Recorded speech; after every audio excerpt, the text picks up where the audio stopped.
Alright, let's rewind to the early days of audio tech. Believe it or not, impedance matching wasn't always a big deal in audio. Back in the 1920s and 30s, audio engineers were mostly just trying to get sound from point A to point B. But as tech evolved, especially with the rise of radio and telephone, they realized something. If the impedance of the source and the load weren't matched, you'd lose a ton of signal. That meant weaker audio, more distortion, and basically a mess for early audiophiles. Fast forward to the tube era, the 1940s and 50s. Vacuum tubes dominated and matching impedance was essential for maximizing power transfer.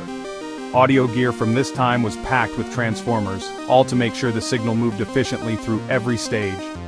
It was like having the perfect handshake between every piece of equipment. But then, the transistor came along in the 1960s and everything flipped. Suddenly, bridging impedance, making the load much higher than the source, became the new norm. Why? Because it reduced distortion and improved audio fidelity.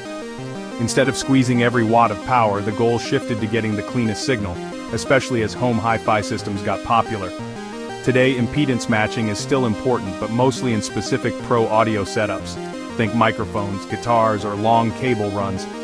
For most modern gear, it's more about optimization than survival. But that little engineering challenge from 100 years ago, it shaped the way we hear music today. So next time you plug in your headphones or set up your studio monitors, remember, there's a century of audio problem solving behind that perfect sound. Pretty wild, right?